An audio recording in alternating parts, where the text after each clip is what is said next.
আমাদের সকলকেই দৃঢ় বিশ্বাস শিক্ষা গ্রহণ করার দরকার। আমার আপনার জিন্দেগির মধ্যে এমন একটা দিন এসে যাবে যে আমার আপনার লাশকে সামনে নিয়ে মহল্লাবাসী আত্মীয় স্বজনেরা তারাও এইভাবে দাঁড়ায় থাকবে। মানুষের আসার সিরিয়াল আছে, যাওয়ার কোনো সিরিয়াল নাই। অনেক সময় দেখা যায় দাদা ও নাতির লাশ নিয়ে কবরস্থানে দাঁড়ায় থাকেন, ঠিক না বলেন? আজকে দিনের মধ্যেই মহল্লা থেকে 2 জন আল্লাহর বান্দা কবরের যাত্রী হয়ে গেল।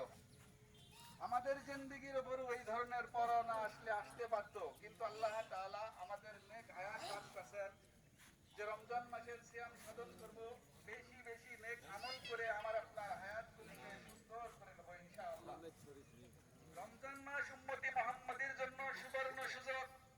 আল্লাহ রাসূল সাল্লাল্লাহু আলাইহি ওয়াসাল্লাম হাদিসের মধ্যে বর্ণনা করেন, যে ব্যক্তির উপর দিয়ে রমজান মাস অতিবাহিত হয়ে গেছে, ওই ব্যক্তি যদি রমজানের মাস সওয়াল মাসের পয়লা দিন ঈদুল ফিতর ঈদুল ময়দান থেকে সে যেন মনে করে সবেমাত্র আমার মা আমাকে জমিনে প্রসাদ করলো, সুবহানাল্লাহ, নিষ্পাপ যেন সে মনে করতে পারে। এই জন্য ইনশাল্লাহ আমাদের হায়াতের কোনো গ্যারান্টি নাই। আমরা কেউই আমাদের হায়াতের কথা কবরে কোন দিন যাবো এই কথা বলার ক্ষমতা আমাদের কারোরই নাই। ইমাম মালিক রহমাতুল্লাহ আলাইহি আল্লাহ তাআলাকে 101 বার স্বপ্ন দেখছেন। ইমাম মালিক রহমাতুল্লাহ আলাইহি আল্লাহ তাআলাকে বলছে, আল্লাহ আমাকে তো তুমি জান্নাত দেখাও, 8টা জান্নাত দেখাই দেখাই আমাকে লোভ দেখাও, তো আমি কোন দিন কবরে যাব এই দিনটাও আমাকে জানাই দাও। ইমাম মালিক রহমাতুল্লাহ আলাইহি দোয়া করলেন, রাত্রে ঘুমায় গেছেন, ঘুমের ঘরে স্বপ্ন দেখছেন মদিনার মরদুলাল মুহাম্মদুর রাসূলুল্লাহ সাল্লাল্লাহু আলাইহি সাল্লামের। ইমাম মালিক দেখছেন আল্লাহর নবী রওজা থেকে হাত বাইর করে বলছে, হে ইমাম মালিক, এটা বলে আল্লাহর নবীর 5 আঙ্গুল দেখাইছেন।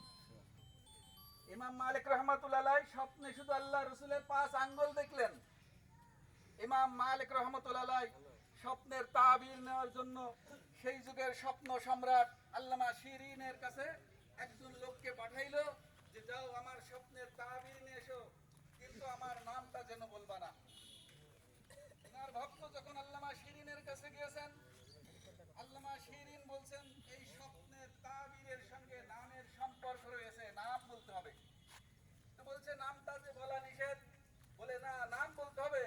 তো আল্লামা শিরিন বলছেন আমার মনে বলছেন যে এই স্বপ্ন ইমাম মালিক ছাড়া কেউ দেখে নাই, সুবহানাল্লাহ। তারপরও ভক্ত গোপন করলেন, ইমাম মালিকের কাছে ফিরে আসলেন। ইমাম মালিক এবার ইজাজত দিলেন যে ঠিক আছে তুমি নাম বলো। এবার ভক্ত যে আল্লামা শিরিনের কাছে বলছেন, হযরত ইমাম মালিকই দেখছে এই স্বপ্ন। তো বলছে এই স্বপ্নের ব্যাখ্যা, আল্লাহ রাসূল সাল্লাল্লাহু আলাইহি সাল্লাম ইমাম মালিককে 5 আঙ্গুল দেখায় বলছেন যে ইমাম মালিক 5টা জিনিস আল্লাহ তাআলা আমি মুহাম্মদুর রাসূলুল্লাহকেও দেই নাই। তার মধ্যে নাম্বার 1, কোন দিন আমি মৃত্যুবরণ করব এই এলেম আল্লাহ তাআলা আমাকেও দেন নাই, আমাকেও জানান নাই।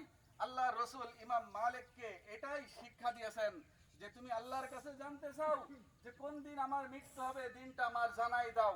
কিন্তু আল্লাহর নবী বলছেন ওই দিনটা আল্লাহ তাআলা আমাকেও জানান নাই। তো এখানে আমরা যারা আছি কেউই বলতে পারবো না কোন দিন আমি আপনি কবরের যাত্রী হয়ে যাব। ইনশাআল্লাহ বলা যায় না আজকে এখানে কথা বলছি সুস্থ মানুষ, কালকে এই সময় আমি কবরের বাসিন্দা হয়ে যেতে পারি ইনশাআল্লাহ, নাকি বলেন? জি, আমাদের হায়াতের কোনো গ্যারান্টি নাই। ইনশাআল্লাহ সামনে ইফতারের সময় আছে, আপনাদের মূল্যবান সময় নষ্ট না।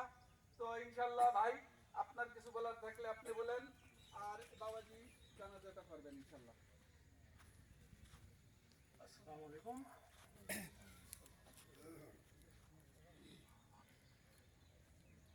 আমাদের আব্বার বেঁচে নেই,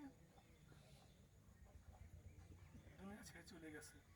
উনি সারা জীবন শিক্ষকতা করেছেন। শিক্ষকতা জীবনে যদি কারোর মনে ব্যথা বা আঘাত দিয়ে থাকে সেটা আপনারা নিজ মনে মাফ করে দেবেন, ক্ষমা করে দেবেন। আর যদি কোনো ধার দিনার করে থাকে কারো কাছে আপনারা আমাদের জানাবেন, আমরা যথারীতি দিয়ে আসবো।